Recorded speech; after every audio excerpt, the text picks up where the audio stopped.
এখন অনেক নতুন দল এসছে, কোথাও আইএসএফ, কোথাও মিম, কোথাও ডিম, কোথাও জুপ, কোথাও ঝুপ, কোথাও আজুপ, অনেক নতুন দল বাজারে কিলবিল কিলবিল করছে। এসআইআর এর সময় যখন আপনার নাম বাদ যাচ্ছিল, একজন এসে পাশে দাঁড়ায়নি। মানুষের অসুবিধা যখন হয়, একবার এসে কেউ পাশে দাঁড়িয়ে খোঁজ নেয় না।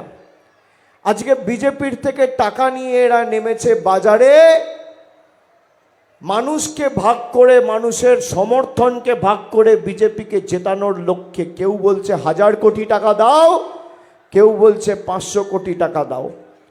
আর রাতের আড়ালে গিয়ে, রাতের অন্ধকারে গিয়ে বিজেপির নেতাদের সাথে বৈঠক হচ্ছে। আইএসএফকে বা সিপিএমকে একটা ভোট দেওয়া মানে সরাসরি বিজেপিকে ভোট দেওয়া।